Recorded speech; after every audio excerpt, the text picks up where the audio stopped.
বলছি আপনারা সবাই কেমন আছেন? আশা করি সবাই ভালো আছেন। আজকে রান্না করবো ভোলা মাছের চপ। তার জন্য আমার পেঁয়াজ কুচি, আদা কুচি, রসুন কুচি, লঙ্কা কুচি আর লাগবে ব্রেড ক্রাম্বার, পাউরুটি। আর এই পাউরুটিগুলো ফেলাই দিবেন না কিন্তু, খেয়ে নেবেন চায়ের সাথে। এর মধ্যে আছে ভোলা মাছ সিদ্ধ করে রাখা।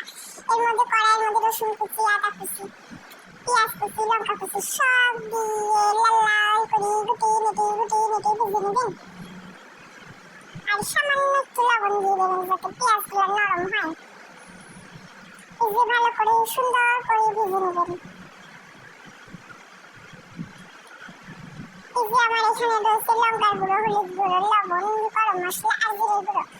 এবার সব মশলাগুলোর মধ্যে দিয়ে ওই প্লেটটার ভিতরে একটু জল দিয়ে এর মধ্যে দিয়ে নেবেন যাতে একটু মশলা নষ্ট না হয়। গরিব মানুষ তো, এই যে ভালো করে এবার মশলাটা কষিয়ে নেবেন। এর মধ্যে ভালো করে মশলাটা ভাজা হয়ে গেলে এর মধ্যে দিয়ে দেবেন মাছগুলো।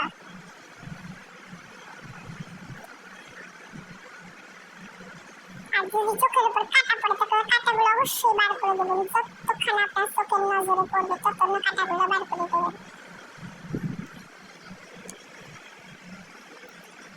এরপরে দিয়ে দেবেন পাউরুটিগুলো একটু জলে ভিজিয়ে নিয়ে নরম করে দিয়ে দেবেন। জলটা অবশ্যই চেখে ফেলে দেবেন। আর এর মধ্যে দিয়ে দেবে একটু অল্প আলু সিদ্ধ। ফেলাই যাচ্ছিল তো আলু সিদ্ধটা, তাই দিয়ে দিলাম, না দিলেও হয়। এবার ভালো করে মিক্সড করে নেবেন যতক্ষণ মন চাই, ভাজা করে নেবেন। আর এই যে এবার ভাজা হয়ে গেছে। এবার নামিয়ে সুন্দর করে একটু শেপ দিয়ে নেবেন। আর এখানে আছে ব্রেড ক্রাম্বস আর ডিমের সাদা অংশটা। এর মধ্যে ডিমের সাদা অংশটার মধ্যে একটু লবণ দিয়ে ভালো করে একবার করে ডাবল কোট করে নেবেন। যত চেপে লাগাবেন।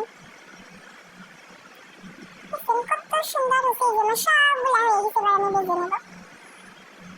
দেখছেন কত সুন্দর ভাজা হয়েছে।